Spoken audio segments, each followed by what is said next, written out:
Well, hello there, folks. Today, I'm at Jegs, and I brought my Lincoln. Well, my daddy's Lincoln. This is my dad's 1998 Lincoln MKVIII LSC. I just recently completed a drive up from Knoxville area all the way here to Central Ohio. First time this thing's gone anywhere in almost a decade, and it worked reasonably well along the way. She's reasonably shiny from this angle. But as you get around and you notice a couple of things, she's got some war wounds on her. She's got some damage. She's got some issues that need to be repaired. And I honestly don't know what the plan for this car is. At this point in time, I don't really need another car or another project, but this is my daddy's car, and it's hard for me to let go. Also, if we're honest, I know myself and the fact that I can't leave anything alone, and I'm gonna probably end up modifying this thing if I do keep it. So, 4.64 valve, texted block, all aluminum, 4 valve, dual overhead cam V8, automatic transmission, Ford 8.8 rear end with an independent rear suspension. Great car. Think about it like a super Mustang or a super comfortable Cobra. Same idea. Awesome potential for fun and activities. I just don't know whether or not it's in my if I can do it. I honestly don't know. But the good news is I happen to have Uncle Terry here at Jegs, and he knows Ford stuff. He's a Ford guy, and hopefully he knows something about the 464 valves.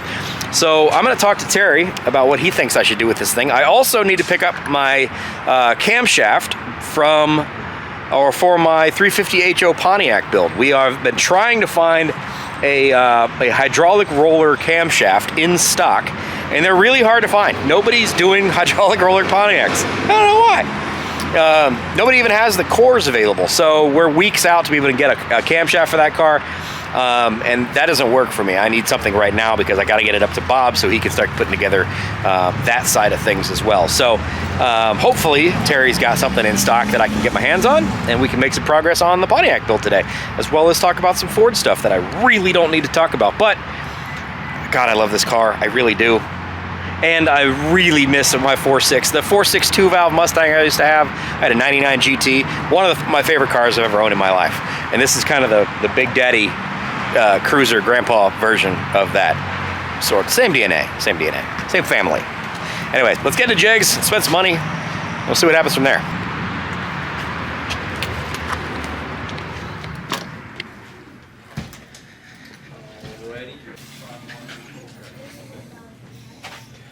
They actually got 2 of those camshafts in Delaware. Oh. These are, I think I remember them. They're called books. Books. Books? Yes. Let's look this stuff up. I'm looking for is if we got any lifters. I have lifters. Oh, you have lifters? Yes. Excellent. Yes, we found lifters. Great day to be in America. It's hard to find this stuff, man. It is. Nobody's building hydraulic roller Pontiacs. I don't understand why. But yeah, 2 in stock. Great. So here's what we're thinking. Here's the camshaft we're looking at. And the odd thing is, nobody has this stuff in stock, much less even cores, to be able to build camshafts. That's the problem. That's the problem we have nowadays with cores. I mean, other than if it's a Ford or a Chevy. No, not even a Ford. I've had some 351 Cleveland camshafts on order 6 months. Really? But Chevrolet stuff, of course. Yeah. You can go get parts for Chevrolet at Walgreens. Right. So, but it's unusual to have a Pontiac roller. I was rather surprised. In stock, yeah. Much less 2 of them. If I was you, I'd buy 2. I know you would. Just because you always need a backup camshaft. You always need a backup camshaft. Yeah. Exactly right. Yeah. Exactly right. So no, that's good. That's great. Yeah. So this is going to go in the 350HO motor. Mm-hmm. And it's kind of an odd combination. It's not too aggressive, but it's also not basic. It's not basic at all. I mean, that camshaft ought to be ungodly power. I mean, 2,000 to 5,500, 6,000. Yes. It ought to be. I mean, the rollers by itself. I mean, just going to a hydraulic roller over a hydraulic flat tap. Just if you keep the same exact specs, don't change anything. Mm-hmm. It's almost 15, 20 horsepower more. Right. Because it's less friction. I mean, less friction is more horsepower. Just freeing up horsepower. Just freeing up horsepower. And I mean, yeah, you take a flat tire with exactly the same deal, and it's going to feel. That's seat of the pants feeling right there. 20 horsepower, seat of the pants. You can feel it. Actually feel it. You can feel it. Yeah, and I mean, this is going into 68. I think so. Okay, that's the plan at the moment. Okay, I mean that'd be a hell of a motor. I mean it'd be a good motor. So 502, 510 lift, duration 276, 282. Right. Lobe separation 110. Here, I'll show you guys again so we know what we're talking about. There's your stats. Two are in stock. They're at Delaware at the warehouse. Yep. So it fits everything. Everything. It fits everything. It fits everything. A Parisian. Yeah. That's what you need in your Parisian. Yeah, I do. Put that in the fleet. 2200 RPM stall, lower gears, needs headers, great for street machines. Right. And you have one. I do. You have a street machine. I do. I'm building a street machine. So here's the other thing. You can get away with a little bit more lift with this. And we are running a set of 62 Pontiac heads, which are big valve heads. Right. So they want to be able to breathe. I don't know how much air I'm going to be able to move in and out of a 350 Pontiac. Who knows? But I can modify this lift situation with a set of rockers because that number is based on a 1.5 rocker, I assume, not a 1.6 rocker. I bet it is. Because Pontiac stock rockers are 1.5s. So essentially, that's exactly what it is. right. So if you go to a 1.6 rocker, that's 40 thousandths more valve lift. That gives you 40 thousandths more valve lift. So Right. now it's a 540 to 550. Right. Now that's rowdy. That's rowdy. Yeah. You're not changing the duration, all you're changing is the lift. But lift, how far the valves open, makes a lot of difference on how much air gets in. Right. So that's and how much air goes out. Right. So yeah, it makes a lot of difference. I mean, So- there's lots of back in the olden days. You know, a lot of people used to run a 1.6 on the intake, or Chevrolets, 1.6 on the intake, 1.5 on the exhaust, or 1.5 on the intake side, 1.6 on the exhaust. Simply to make it where it breathes better on the exhaust, because exhaust valves are very small. Yeah. So you want to keep it open bigger, Pull all that where you exhaust get all out. that stuff out of there, and that's the idea behind it. Makes sense. So make basically made it into a split lift camshaft. So, but these are already split lift for Right. for that exact same reason. Right. Because Pontiac valves, I got a pretty decent sized intake valve, and it's a fairly small exhaust valve. Yeah. With those heads that you have, a lot of it makes up for it because it's a smaller combustion chamber. You have more compression. Right. So, Now, one of the things that a lot of people have brought up, or not a lot of people, but a few people have brought up, is because we're going to be using those big valve heads on a small bore motor, you're going to end up shrouding the valve because it's going to be so close to the cylinder wall. to a certain degree, that's true. But I mean, this motor's 30 over. Yes. Yeah. So. Yeah. But Takes a lot again, of though, that when out. you're opening that valve even further, you're pulling that valve further away from the wall, which will decrease the shrouding, Right. even if there is a shrouding issue. Exactly. So my thinking is, because we happen to have Bob on the team, and he has a dyno, I'm going to get two sets of rockers, a set of 1.5s and a set of 1.6s. PRW has a brand new set of toys that I just saw at the PRI show in the fall. Right. I want to play with a set of those rockers. So I'm going to get a set of their 1.5s and I'm going to get a set of their 1.6s. And we can swap those out on the dyno without major difference. Yeah, You don't have to you crack don't the have to valve take anything covers. off. You take the valve covers off. Right. Yeah. So I can run the motor with a 1.5, see what it does, Right. swap out to 1.6s, Right. see what it does, where it moves the power, how it affects it. And it's science. What it'll do right here, your RPM rate. Right. Lift will change the RPM rate. Right. So where this says 5,600, which I think is a bit on the low side anyway, I think that camshaft right as it is with a 1.5 rocker will probably go over 6. Now it will go somewhere around 62 to 64. Right. Yeah. Which is what I'm looking for. Right. More RPMs equals more horsepower. More RPMs generally means more horsepower. Horsepower especially equals on torque a over RPMs. small motor with a Yes. decent sized head on, Right. and you got a great intake manifold. Right. So That's built to breathe at 6,500 it's built to RPMs. breathe all the way to 6,500. Right. So yeah, I think That makes sense? yeah, easily. Yeah. Am I making a smart decision? You'd make a 350 Pontiac motor with that camshaft, with that intake manifold, with decent carburetor, 450 horsepower. I do all day. Yeah. If I make 450 horsepower, I'm Yeah. ecstatic. Out That's of what I'm that. saying. It wouldn't shock me at all to make 450 with that combination. Okay. Yeah. And there is one And you that's got a little good bit. rods. The thing that Yes. holds you back the most Yes. on Pontiacs is rods, because they're cast rods. Pontiacs, in their infinite wisdom, decide to use cast rods instead of forged rods in almost every motor they've ever built. So it's not a forged rod. So they don't like RPMs. living up there around Yeah. in God's country about 5,500, 6,000 Correct. RPM. They don't like it at all. They make lots of power down here. Yeah, but you solved that problem because guess it said those Right. Eagle H-beam rods. Right. Yeah, So spin it. spin it. So now the other option here is you guys do they have another aggressive version of this, comp cams as well. That's a bit more lift, a bit more duration. Yes.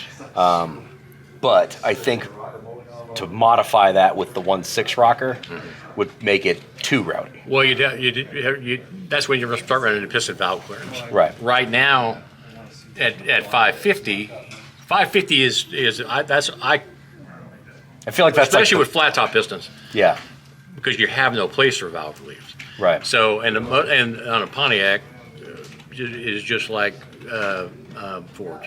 I mean, the piston's all the way at the top of the bore. It's all the way at the top. So you don't have a whole lot of forgiveness there. Right. With a pop-up piston, a piston with a dome in it, they automatically cut Valve reliefs. in them, so that Right. that deal goes away. But then now your pump gas motor is not a pump gas motor. Right. No. Now we want a pump gas. gas. A pump gas motor makes 450 horsepower. A small watt Pontiac makes 450 horsepower. I think it's no problem. Yeah. I think that'll work right there. Plus, your 4,200 pound car will run 11s That'd be rowdy. all the time. That's what I'm saying. But it should run high 11. I mean, you look at your 455. Yeah. That's going to be really interesting to Yeah. compare the two. Yeah. Because my 455 made 440 horsepower, 520 foot-pounds of torque, depending on how we had it set up. Right. But that's also a function of the fact that it's 100 cubic inches bigger than Sure. a 350 is. So Exactly it's going to make right. a ton of torque. Exactly But right. it's also choked down to not Yeah. RPM out. Yeah. Whereas this is going to be kind of the opposite. And that's got a flat tappet camshaft. in it, right? It does. It is Yeah. a flat tap. That's what I'm saying. So horsepower. also going to be very interesting to see what the sound difference is. This versus a flat tap. It's pretty good because it's got. Let me see what the duration is. Now, I'll be honest. A lot of the rollers that are not designed to be rollers, I'm not a huge fan of the sound out of the engine. Whereas a flat tappet, you can't really hear that. You don't hear any of that. In a roller motor, you do See, tend duration to hear at 50,000s on this camshaft is 224, 230 at 50. So it's a healthy sounding camshaft at that. Yeah. The next size up, the one we were talking about just a minute ago, it's 236, 242. That's a lot more radical camshaft. You need a converter up somewhere around a 3,000, 3,500. Right. Which also And- makes it a horrible thing to drive on the Right, street. and it goes up to 520, 540 lift. So you're doing that just by changing the rocker arms. Right. Actually getting 10,000 more lift out of it. So yeah. Yeah. That camshaft's a much better plan than that camshaft is. Yeah, I'm making smart decisions. Go me. Okay, so I need one of those. Okay. I only need one. Okay. I'll order both of them because that way you'll have. You just don't know it. Yeah, show up like, here's your both your camshafts. These aren't cheap either. I mean, they're not. No, they're not cheap. When you're going from a flat tappet No. to a roller they're situation, not. not to mention lifters. Right. For God's sakes. The lifters are more than the camshaft. Yeah, you're $1,200 in a set of lifters on camshaft. You're $1,200 into a set of cam lifters. But the good thing about it, and what I tell everybody is you're making more horsepower already. Plus, you don't have any of the worries of breaking the camshaft in that you do with the flat tappet camshaft. Exactly. Because of the oil problems that we have nowadays and all that stuff. So, Which also means I don't have to run high zinc oils. yeah, you don't have to run high zinc oils. Yeah. So Yeah. that was the kind of the selling point for me, is the fact that the other 350 that we're building, because if you haven't watched my stuff before, we're building 2 Pontiac 350s at the same time. I know it's stupid, but we're building one that's flat tappet that's going to be my basically stock rebuild that's going in my 71 Le Mans. This one that we're talking about is the 350 HO that's going in my 68 Le Mans. But one is flat tappet, one is roller. So breaking in a flat tappet camshaft is terrifying, because It is if nowadays. it goes bad, Yeah. you're taking it back apart again. Right. Because you're going to end up with metal and stuff in the engine Exactly. oil. You're going to wipe out bearings. Yeah, you got to take the motor back apart. Right. So, yes, I save money on the front end as long as it goes okay. Yes. But if it doesn't go okay, and sometimes it just doesn't, Right. you got to start over You again. got to start all over again. Yeah. So it's a gamble, which is one of the reasons Bob does not like doing flat tappets, because he doesn't No. want to redo the job. Exactly. Which I understand. Right. And I understand that perfectly. Yeah. And I'd have roller to pay for it. camshafts. I mean, you look at it, and because a regular flat tappet camshaft nowadays, because everything has gone up, a flat tappet cam and lifters is almost $400 Okay. now. So, I mean, okay, you're paying $800 more for a hydraulic, but the gains, you gain 20 horsepower. You can't buy 20 horsepower for $800 any a good other point. way.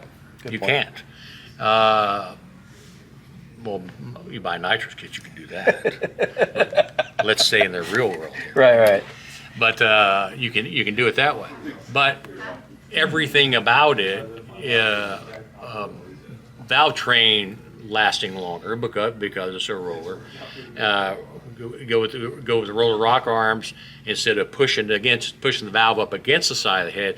It rolls the valve down, straight up and down, so all Right. that friction is gone too. Right. So it's a better deal all the way around. And That's we are why- putting every brand new piece in these heads, Right. too. So Yeah. new valves, new guides, new Right. springs, new everything. And that's why Detroit, in the mid '80s, all performance motors, your 302 HOs, your tune port motors, all your LS motors, Everything with all roller. roller camshafts, all hydraulic roller camshafts. Yeah. Yeah. So then that's basically why the oil companies quit put zinc in oil, because almost Right. everything went to a hydraulic roller camshaft. Right. You don't need to worry about it anymore. But yeah, it's a good all around setup. I mean, all these big motors, anything you see nowadays, Carcraft Hot Rod, if they still have magazines. That's sad. It is. It's the world we live It's in. sad, but all those engines that they build, I mean, everybody uses hydraulic. Yeah. I mean, Very few people do flat tappet stuff. flat type of camshafts, are getting to be a thing of the past. I mean, there's still We even some had around. one. We had a Pontiac one wipe out not that long ago. Oh yeah, sure did. For the Firebird. Yeah, sure did. Had a 400 Firebird that wiped a camshaft. Yep.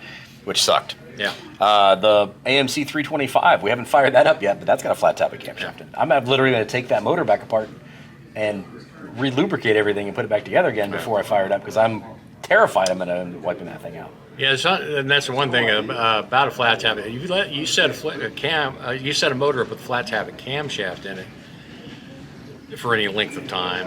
Man, I'm telling you, you're asking for trouble. It's just one of those things. As soon as you get it together, you need to break it in. I mean, Right. Then you can set it up. Right. Well, you don't want to set one up just sit. Right. And that thing's been sitting all for a that year. cerulean lube and all that stuff comes off. Man, It's now in the I'm oil telling pan. you, yeah, it's down the oil pan. Yeah. And it doesn't do you any good down there. Right. That's what I'm concerned with that motor. We put it together a year ago. Yeah. I wouldn't fire it up. Take it back apart. Fire it up, I take it back apart. Which sucks. Yeah, the first 10 minutes of a flat tappet camshaft's life is the most important Yeah. in the world. And It's terrifying. I mean, and yeah, I've explained. I mean, the past 50 years, I guarantee I've explained how to break in flat tappet camshafts a million times, and people still don't get it. You can't start it up and just let it out. It's unnatural to just to fire it up and immediately fire get it up and go to 2,500. Because that's what you got to do. Right. Because you got to get the oil to the top of the motor. Right. And people just, well, it's oil, and I saw oil come out of rock arm. No. No. That's not how this works. It don't need to be at rock arm. It needs to be on the camshaft. Yeah. It needs to be on the camshaft and lifters. And But it's an unnatural feeling to. It is an unnatural feeling Boom. because you want to crank it up and let it sit there and idle and try to adjust your carburetors and all that stuff. No. No, get it up to 2,500, break it. Yeah. It takes 10, 15 minutes tops to break in a camshaft. Get it broke in, then you do all this. Right. And then you do all this stuff. But yeah. So we're skipping all that stuff. We're gonna go. Yeah, skipping all that stuff. Yeah. Okay. So that's figured. Pontiac roller camshaft, good to go. I got to go to Jegs warehouse, which is 25 minutes north of here, to go get that. Right. Second order of business. Drove my daddy's Lincoln. Yes, sir. My '98 Lincoln. Hot rod Lincoln. Hot rod Lincoln. I don't know what I'm going to do with this car. It is a 80,000 mile, 85,000 mile bone stock, all original 464 valve delivered cam, Texan block, all the blah blah blah buzzwords. I know Tony Angelo of Stay Tuned has been playing with one of these as well. Actually, it's a '98, exactly the same car as what mine was. He blew up a motor, and then I think he had another motor go south on him. Yes, blew up two motors on turbo setups. I don't necessarily want to go down that road of shoveling money into another project that I don't necessarily need. Right. But if I do end up keeping this thing, what should I do to get a little bit more fun out of it, and maybe be able to run in like a 13.0 index class against Bob in my 1970 Le Mans? It wouldn't take much. I mean, those cars. Just doing the computer tune-up in them, which advances the timing, changes the fuel curve, matches timing, and all that stuff. That in itself is 25 or 25, 30 horsepower. Okay. Just doing that. Low mileage motor, so you don't have to worry about any of that stuff as far as longevity is concerned, because those motors will go 200,000 plus miles. It's basically, that's the same motor that comes in a Cobra, sands the heads of the camshaft. Right. But those heads are pretty decent. So as far as getting into 13s, even in that car, with that drivetrain, once you fix the headlight, wouldn't be out of the realm of happening. I've seen those cars run, just stock cars run 1420s before. Yeah. So you're not crazy. Yeah, you're 2/10 out of being into the 13s like it is. But yeah, they're decent, really decent motors. Transmissions are awesome in those things. I was surprised by that. I didn't think that was going to be a thing. thing. Transmissions are really good in those cars. They're really healthy. It's the same if you order a Cobra Mustang with an automatic. That's the same transmission that comes in it. The rear end is exactly the same one as comes in the Turbo Super Goose from the T-Birds. So yeah, and it's a strong. As far as an independent rear suspension is, it's a strong rear end. It's the same rear came in a '99 Cobra. It's exactly the same one. Now everybody took those out and put solid rears back in them. Yeah, because they were breaking them. But they're breaking them. Yeah. Because it does not like 6,500 RPM takeoffs. Right. It's not like it at all. You'll end up with both axles back there in your car being 100. Yeah.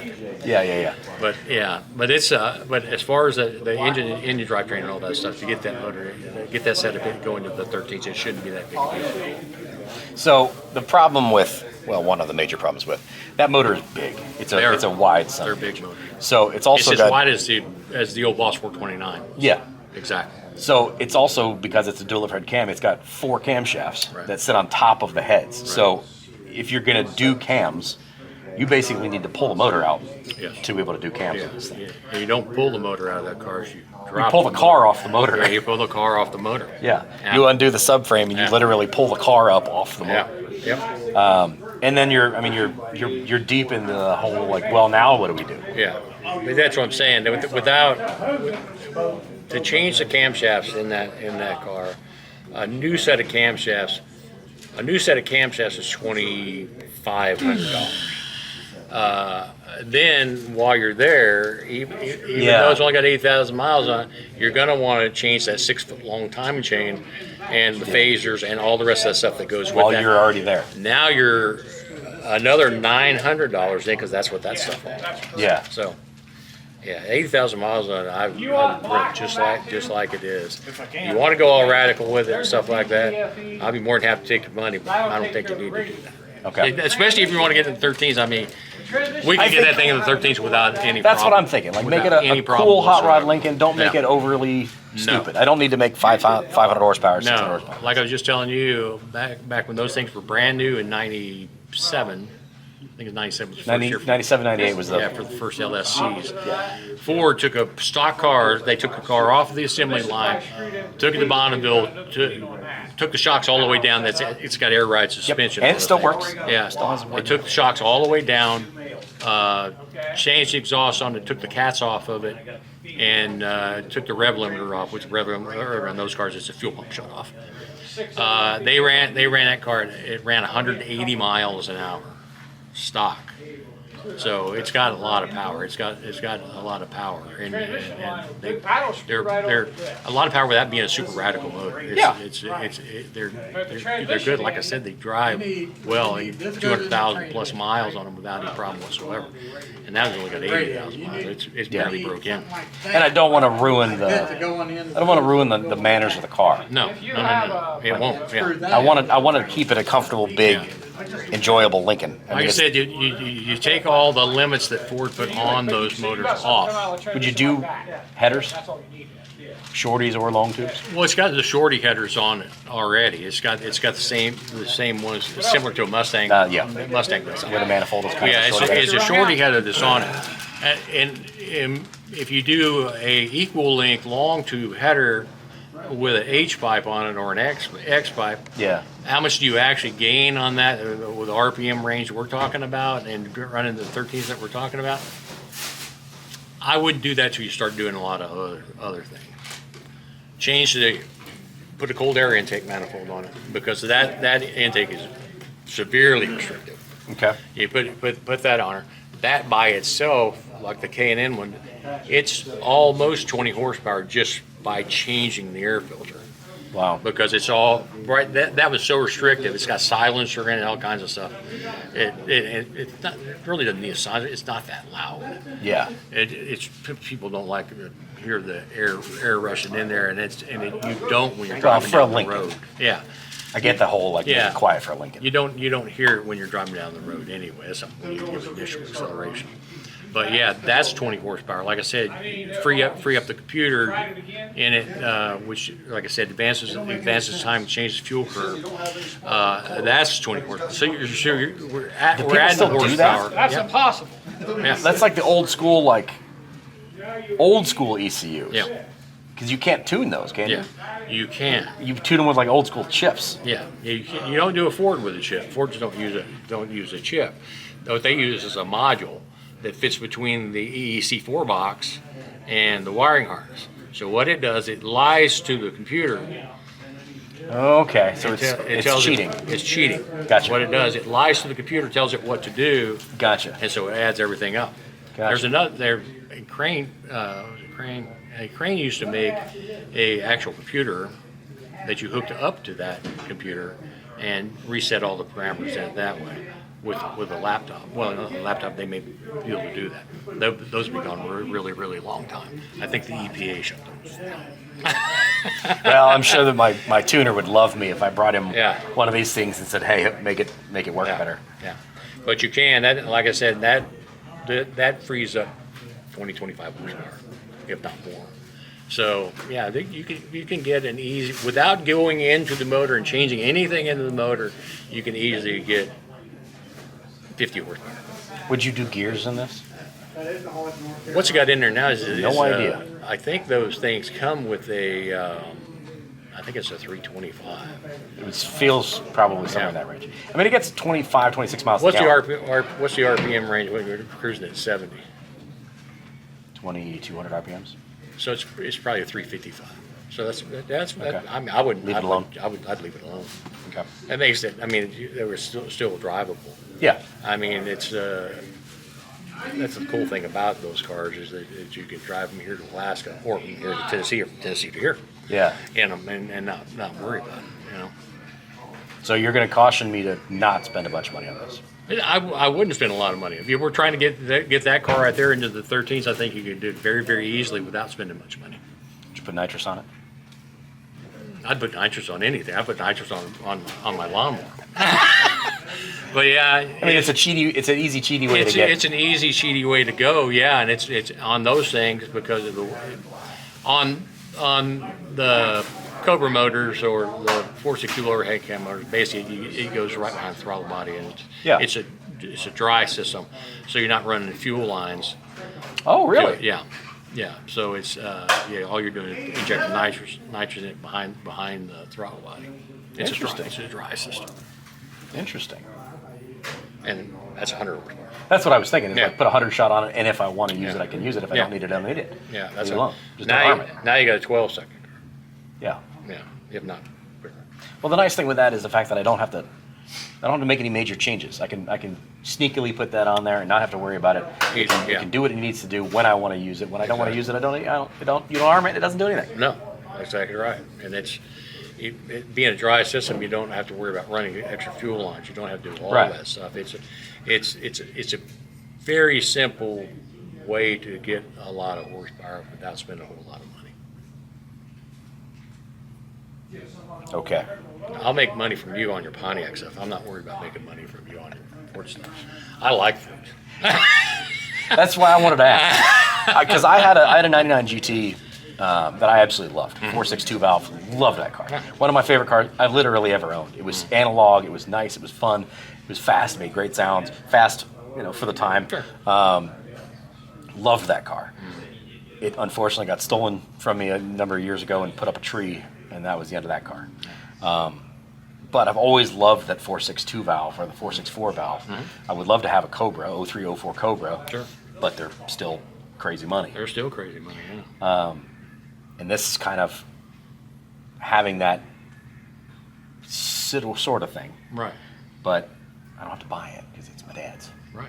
So it's already mine. Exactly. Plus, it slides under the radar really well because nobody would imagine that to be fast. No, and that's the thing about them. I mean, Ford people know, but GM people, Older Ford people know. Older Ford people know. Younger Ford people have no idea what that is. Yeah, that car was an extremely popular car. That and the Thunderbird Sport Coupe that you could buy with the 4.6 and get a 5-speed in it, but they didn't sell many of those cars at all. But they're hard cars to find. But boy, I tell you what, that Ford missed a boat on that one, like we were talking about earlier. If they built a Cobra T-Bird, which they were going to, but they didn't want to stop sales of Mustangs. They want to sell more Mustangs. Yeah, why compete with yourself? They tuned all up to do it, had all the parts to do it, but somebody at Ford pulled the plug on that. So why build a comfortable Mustang? Yeah, why build a comfortable Mustang? Yeah. That's exactly what it was. That's exactly what it's going to be. Yeah. All right. Cool. Sell me that. All right. I'll go to Jegs. Excuse me, I said that wrong. Jegs. The guy that does that voice, he came in here one day, and he's not what I expected him to look like. And so I asked him if he needed help. He goes, "No, I'm the guy that does your commercials." And I said, "Jegs commercial?" He goes, "Yeah." And I said, he goes, "You don't believe me, do you?" And I said, "No." And he goes, "Jegs." And I said, "Hey, it is you." So it's cool. Yeah. Wait a minute. You do not look like what I thought you looked like. Exactly. It's amazing what you can do with your vocal cords by just moving. Yes, it is. Yeah, it's pretty amazing, dude. All right, we're going to get to the money-taking portion of this video. This is the Jegs 11th Avenue, by the way. If you are unfamiliar, this is the home of Jegs. This is where Jegs originally started. This is where all the magic happens and where Terry takes my money. That's right. I haven't been in town, so you haven't been able to take my money. No, exactly right. Exactly right. I've been following your barbecue adventures and all that stuff. Oh, gosh, dude, let me tell you. At Red State Barbecue, I got to go. Oh, my God. I got to go. I didn't put it in the video, but they're double smoked brisket. They do quartered, or they do cubic brisket. So it's a 2-inch by 2-inch by 2-inch cube of brisket. Holy cow. Yeah. So the top layer is like the first 1/8 of an inch is just fat and taste. And the rest of it's, oh my God. It's so good. Red State Barbecue. It's I think it's exit 120 north of Lexington. There's only a couple of road signs for it. You ramp off, you go to the right, you go down to the left, you go down to the light, take a left. It's a mile down the road. It's this little hole in the wall place, writing all over the walls, all over the ceiling, all over everything. Great people. I stop there every single time I'm coming through that way. They're double smoked brisket. The problem is they don't always have it, so it does sell out. But if you get a chance to get it, I've actually got a lot of people that watch my It's in my Lexington, stuff. Kentucky. Yeah. My daughter goes to school right there. Yeah, there you go. I gotta go. It's literally just north of Lexington. It's well worth it. I think I've seen the signs for it, but Yep, probably. but it's I'll have to go. You would never think it's anything exciting, but I have sent so many people there. Yeah. It's unbelievable because whenever I run up and down that road or I'm going to like power tour or whatever, I'm always stopping in there. That's cool. All right, see you guys in a minute. All right, guys, I got to drive to the warehouse. I've got a bunch of other stuff I got to get done today. I got to get the drive shaft pulled out of an F350 and get it down to driveline 1. I also am going to pull out the drive shaft out of my 70 Le Mans before. Oh, while I'm here, drive shaft hoop for my Le Mans. Yeah, we got it. I need one. Okay. Dang it. To spend more money because I want to pull the drive shaft out of it and make sure that it's fine because I got this weird harmonic when I'm driving at certain speeds and it doesn't translate. It's not wheels and tires. I already replaced wheels and tires. It's not brakes. I've already replaced those. It's not the transmission. There's just a weird harmonic that I get. I think it's a drive shaft situation. Could be. It's really weird, but you'll notice it at like 80 miles an hour. You kind of gotta. Yeah. So Could very well be. I'm going to pull it out and take it down to driveline 1. It could be a joint. It could be. You got a joint that's going bad or something like that. Right, and I've never touched that drive shaft. Yeah. That is the drive shaft that's been in there for forever. So it's at least I'll have them. Well, that's a good idea. They can look and see if it needs to get straight, and then they can place these joints. That's basically what they'll do. Or replace the and damn it'll thing. be It's not expensive. good to go. Yeah. Right. Realistically, I could have them make me an entire aluminum drive shaft for like $600. Yeah. So if I really want to go that direction, then I don't have to worry about it. Yeah, at all. just see what it is. Yeah. So hoop. I'll get you drive shaft loop. All right, guys. We're going to wrap this one up. Talking, spending money. It's part of what I do here.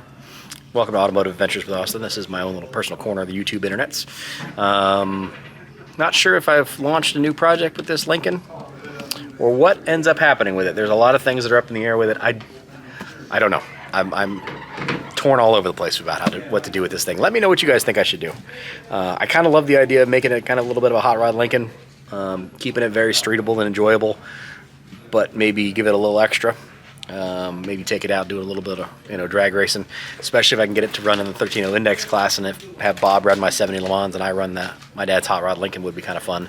Unfortunately, I don't have a lot of time until Plates and 28s at Edgewater Motorsports Park comes. I think that's next week, so would be very limited on what I could get done, but I can at least get some maintenance and things done. I think maybe I'm going to take that thing to the shop next and put it on the rack and see what we've got, because I've literally never been under that car since we've owned it for however long it is. So anyway, if you're interested in that kind of thing, if you're interested in me and my craziness and the things that I get into, click on the subscribe button. Great to see you here again. If you've been here for one of my videos before, thank you guys very much. You guys watching my stuff is what helps me pay for my stuff. And coming to visit Terry because he's a very expensive friend to have. Anyways, guys, thanks for being here. Truly appreciate you. We'll see you on the next one. Bye-bye.